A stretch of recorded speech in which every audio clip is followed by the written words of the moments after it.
Salam saudara-saudaraku sekalian dimanapun saudara berada. Salam jumpa lagi dengan saya dalam setiap renungan harian di YouTube RHO Official.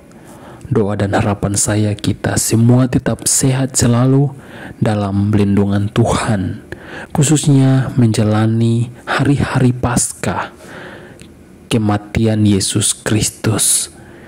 Pada hari ini sebelum kita membaca firman Tuhan, saya mengajak saudara-saudara untuk kita berdoa. Mari kita berdoa.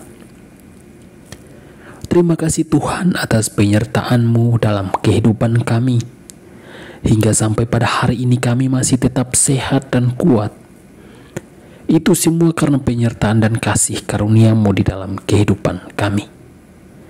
Pada kesempatan hari ini ya Tuhan, sebelum kami membaca dan merenungkan firman-Mu, kami berdoa Tuhan, kuasa Roh Kudus-Mu yang memampukan kami, berikan hikmat pengetahuan yang baru kepada kami, agar firman yang kami baca dan yang kami renungkan pada hari ini, kami dapat mengerti dan kami dapat melakukannya di dalam kehidupan kami, bahwa sesungguhnya penderitaan dan kehinaan yang Yesus jalani atau yang Yesus alami adalah sebuah penderitaan yang justru mendatangkan keselamatan kepada kami. Di dalam nama Tuhan Yesus Kristus, kami siap untuk membaca dan merenungkan firman-Mu. Amin.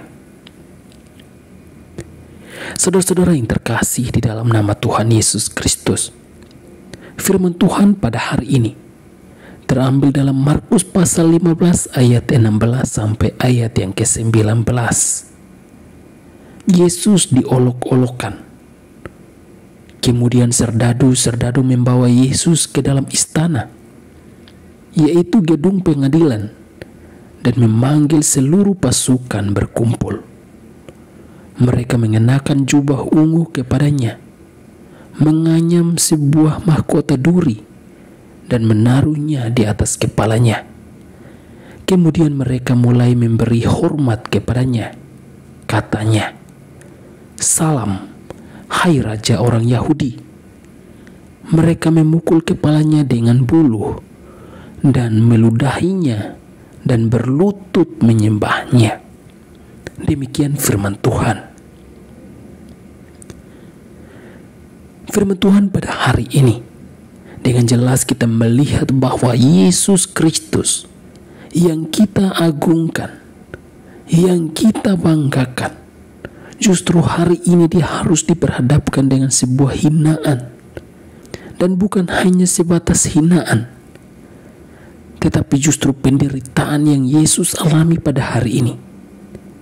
Dikenakan sebuah mahkota duri, itu adalah sebuah bentuk hinaan, yang dimana perbuatan dan kesalahan dosa di dunia ini, dosa yang kita lakukan, yang justru Yesus harus menanggung semuanya itu. Ini adalah tujuan misi Yesus datang ke dunia untuk menyelamatkan kita dari setiap perbuatan dosa dan pelanggaran kita. Mungkin kita bertanya-tanya, kenapa Yesus tidak melawan? Kenapa Yesus tidak membela dirinya? Kenapa Yesus harus menjalani semuanya ini? Ini adalah bentuk tanda cinta kasih Yesus kepada kita. Sekalipun kita yang berdosa, sekalipun kita yang berbuat kejahatan, namun Yesus yang harus mengalami penderitaan ini untuk menyelamatkan kita dan membebaskan kita dari setiap perbuatan dosa yang kita lakukan.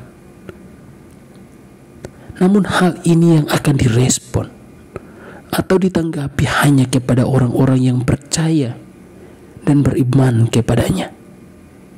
Kita adalah orang-orang yang percaya dan beriman kepada Yesus Kristus, dan kita adalah orang yang mengerti dan mengetahui apa tujuan Yesus datang ke dunia ini.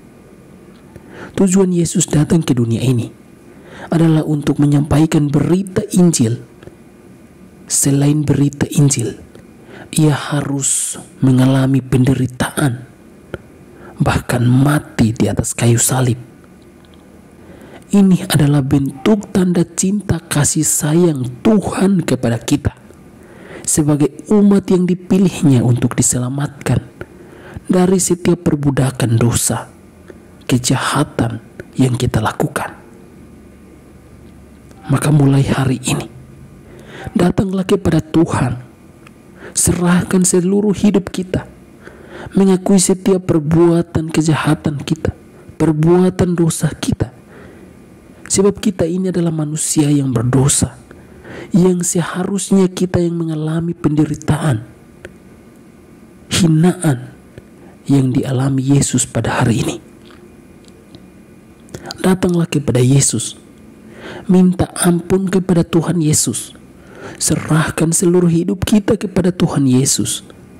Minta Tuhan pakai hidup kita, dimanapun kita berada. Kita mau menjadi berkat buat orang-orang yang ada di sekitar kita, dari setiap tindakan, perbuatan, kata-kata kita, agar tidak menjadi batu sandungan kepada orang-orang yang ada di sekitar kita. Mintalah Tuhan, ampunilah dosa dan kesalahan kita. Hari ini ia telah mengalami penderitaan, ketindasan yang seharusnya kita yang alami. Tetapi justru Yesus memilih untuk taat, setia, bahkan mati. Ingat, darah Yesus yang mengalir mendatangkan keselamatan. Darah Yesus yang mengalir mendatangkan kesembuhan kepada kita. Darah Yesus yang mengalir saat ini mendatangkan kehidupan kekal bagi kita yang percaya bahwa di dalam Yesus Kristus kita memiliki hidup yang kekal. Mari kita berdoa.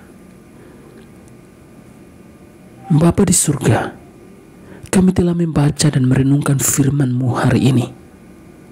Kiranya melalui firman yang kami baca dan yang kami renungkan hari ini ya Tuhan, kami dapat diubahkan, kami dapat disadarkan agar datang di hadapan hadirat-Mu ya Tuhan, menyerahkan seluruh hidup kami, meminta ampun kepada-Mu ya Tuhan. Ampunilah dosa dan kesalahan kami yang seringkali kami mengecewakan Engkau, menyakiti hati-Mu ya Tuhan. Ampuni dosa kami, tolong kami ya Tuhan, selamatkan kami ya Tuhan. Kami percaya bahwa di dalam darah-Mu yang mengalir mendatangkan keselamatan kepada kami. Di balik dari mahkota duri yang dikenakan kepada-Mu ya Tuhan, mendatangkan keselamatan kepada kami yang percaya dan beriman kepada-Mu ya Tuhan. Dan saat ini ya Tuhan, hamba berdoa buat mereka yang mungkin saat ini sakit, yang mungkin saat ini diperhadapkan dengan berbagai persoalan. Tuhan tolong mereka. Kami percaya bahwa di balik penderitaan, masalah, pencobaan yang kami hadapi, ada maksud Tuhan yang mulia di dalam kehidupan kami. Di dalam nama Tuhan Yesus Kristus, kami berdoa dan mengucap syukur atas firman yang kami renungkan pada hari ini. Amin.